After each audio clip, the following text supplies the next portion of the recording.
tej strony Maciek i Ola. Spotykamy się dzisiaj po to, żeby opowiedzieć Wam o naszej podróży po Meksyku. W tym odcinku opowiemy o tym, jak ta podróż przebiegała, jaki był po kolei nasz plan, jakie miejscowości odwiedzaliśmy, co było w nich istotnego do zobaczenia, czy się nam podobały, czy nie, i generalnie informacje odnośnie całej wyprawy po Meksyku. Zaczynamy! Do Meksyku zajechaliśmy końcem października, byliśmy tutaj 5 tygodni i wyjechaliśmy z początkiem grudnia. Naszą podróż po Meksyku zaczęliśmy w Mexico City i spędziliśmy tam 5 nocy. Zjawiliśmy się tam tuż przed Świętem Zmarłym, czyli wtedy, kiedy największa parada przechodzi ulicami miasta i też ściąga to najwięcej turystów w całym roku. Był to okres naprawdę gorący turystycznie. Nie dość, że ta parada, było jeszcze Grand Prix w Meksyku, to spowodowało, że ceny hoteli wzrosły. Mieliśmy trochę problem z zakwaterowaniem, ale jakoś to rozwiązaliśmy. W Meksyku zwiedziliśmy centrum miasta, okoliczne dzielnice, a także udaliśmy się na wycieczkę do pobliskich piramid. Stolica Meksyku, czyli Mexico City, jest to jedno z największych miast na świecie.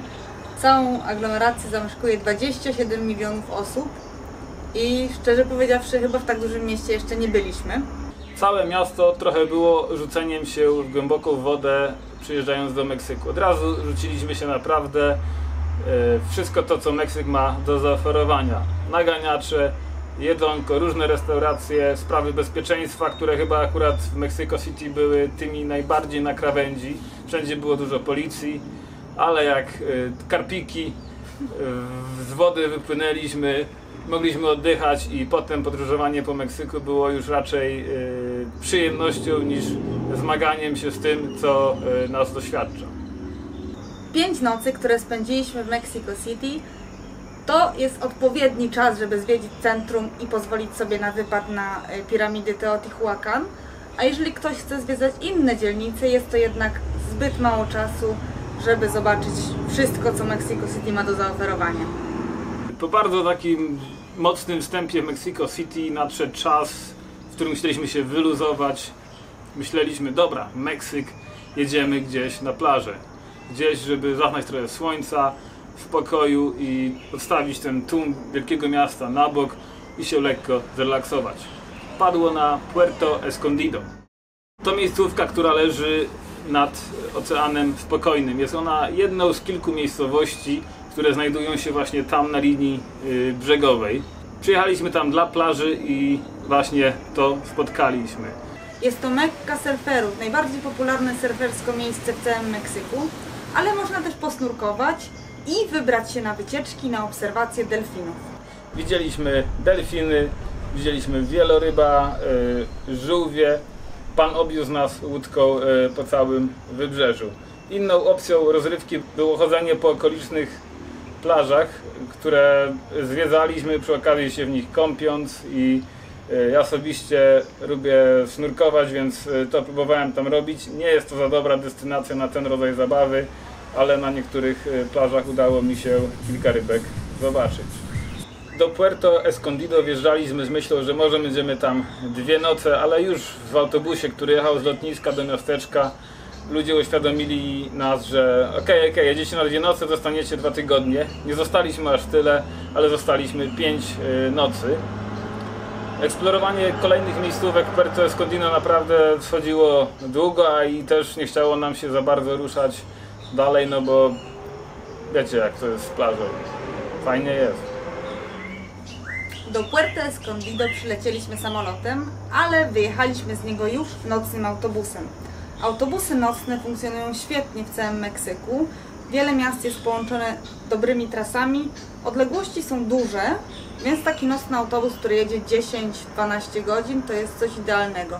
Można w nim spać, leżeć, oglądać filmy. Bardzo komfortowa podróż w całkiem okej cenie.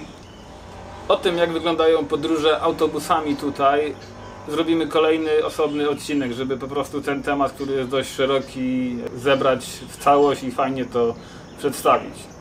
Z Puerto Escondido zajechaliśmy do Oaxaki, czyli stolicy regionu Oaxaca, Jest to jedno z najbardziej kolorowych miejsc w całym Meksyku. Jest znana z kolorowych domków i też z różnych obiektów, którymi jest otoczone.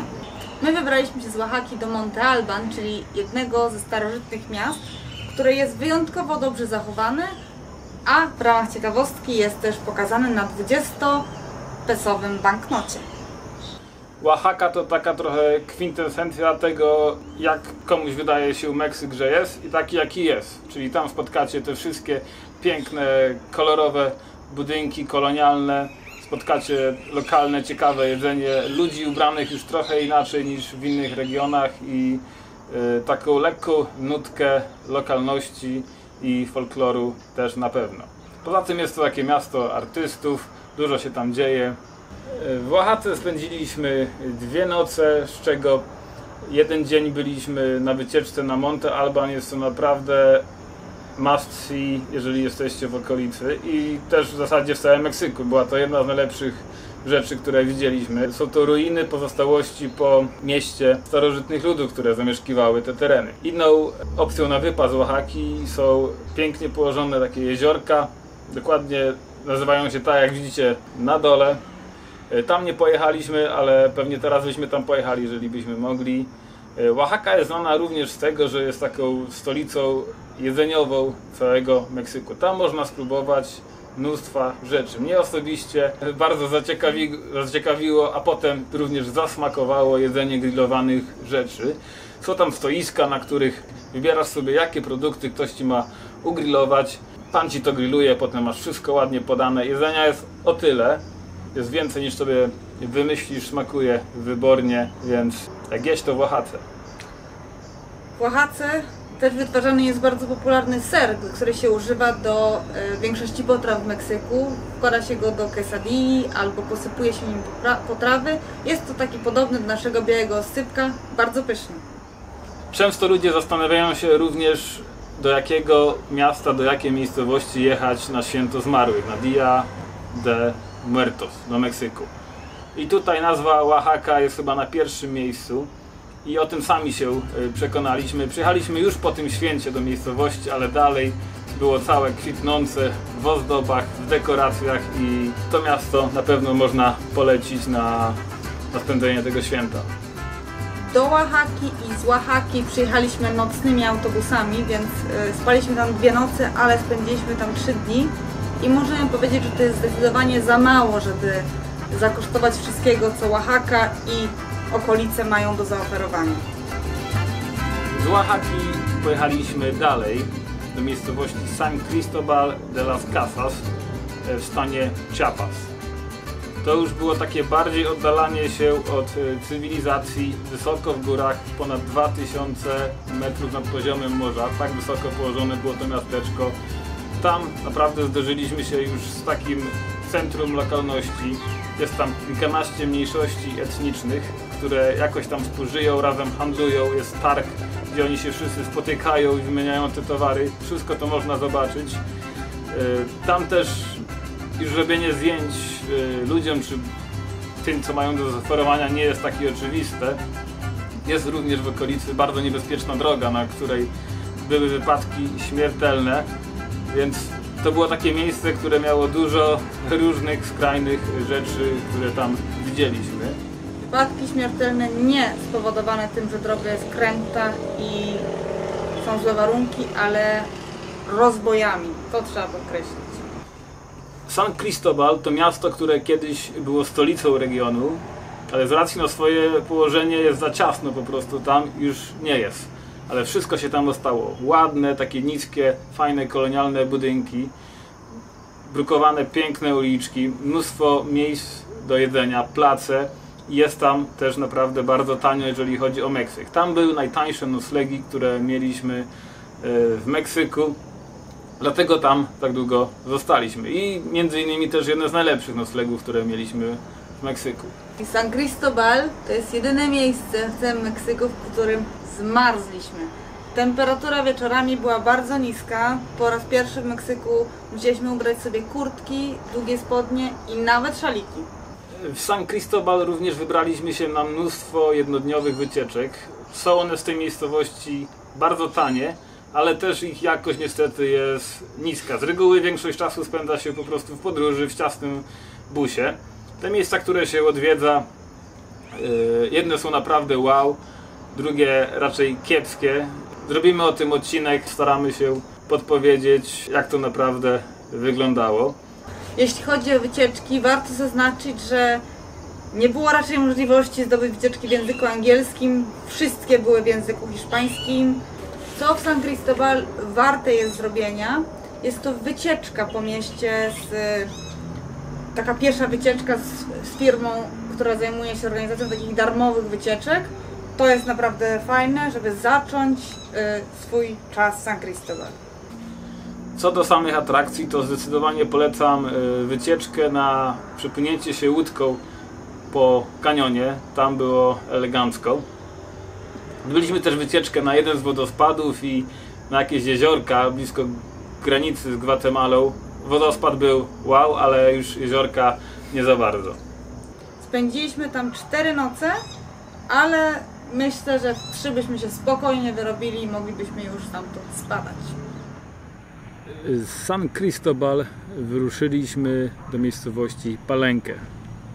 Zajechaliśmy tam dziennym autobusem i to krężną drogą, ponieważ jest ona bezpieczniejsza niż jechanie na przestrzał. Jeżeli zobaczycie na mapę, to będziecie wiedzieli, o co chodzi. Ta droga tam to droga, na której zginął polski rowerzysta. Są tam po prostu gangsterzy, rozbójnicy, którzy zatrzymują auta, oczekują okupu, a czasami może nawet skończyć się to gorzej.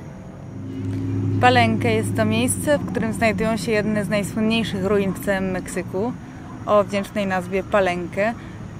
Poza tym to miejscowość w sercu dżungli. Tam można złapać dobry hotelik z basenem w dżunglastych okolicznościach i tam przybazowaliśmy 2 dni. Jeśli odwiedzicie kiedyś Muzeum Archeologiczne w Mexico City, na pewno zwrócicie uwagę na Palenque i zapragniecie tam pojechać. Tak właśnie my zrobiliśmy.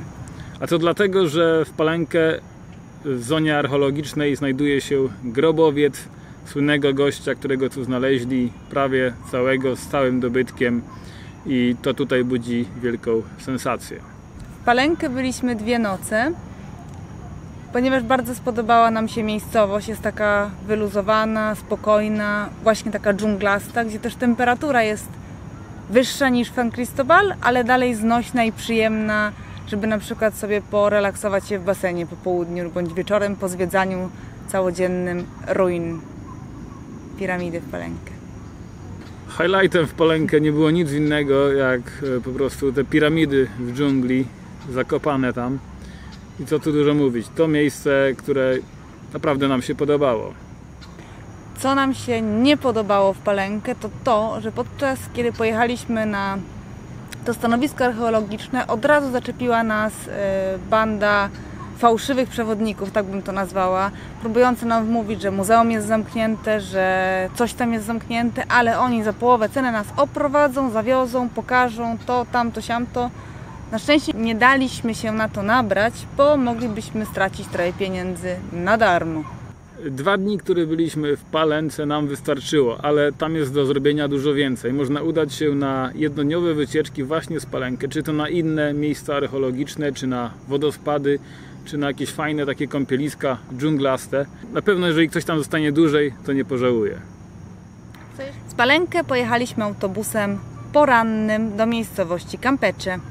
Campeche znajduje się już na Yucatanie i to jest bardzo barwne miasteczko, przepełnione też kolorowymi budynkami. Stare miasto, bardzo dobrze zachowane w takich murach jeszcze fortyfikacji portowej. Na pewno warte do zobaczenia. W Campeche zatrzymaliśmy się na 1 noc i potraktowaliśmy to jako taki szybki przystanek. Pokrzątaliśmy się trochę po mieście, pochodziliśmy spacerem, obejrzeliśmy też promenadkę. W Campeche zaliczyliśmy też ciekawy targ, ponoć jeden z większych w tamtej okolicy. Dodatkowo można tam zwiedzić jeszcze te forty, które są, i mury tych fortów. Co do plaż, nie ma tam za bardzo gdzie popływać. Całe nabrzeże jest zabudowane, jest tam po prostu droga. W Campeche podobało mi się najbardziej chodzenie po tym miasteczku i zwiedzenie tego, co jest w granicach muru, plus wizyta na targu. Z kolei nie za bardzo Podobały mi się tam ceny, bo było dość drogo. To miasto chyba jest za bardzo nastawione na turystów, którzy jednak tak tłumnie tam nie przyjeżdżają. Jest tam opcja, jest w Campeche opcja pojechania na kilka ruin, ale my byliśmy wtedy w takim etapie swojej podróży, że mieliśmy już trochę ruin za sobą, trochę przed nami, więc akurat no nie chcieliśmy robić ich więcej. Z Campeche udajemy się do Meridy. Zdecydowaliśmy się na dużo tańszy, bo pewnie o połowę tańszy autobus drugiej klasy. Nie wiedzieliśmy jednak, że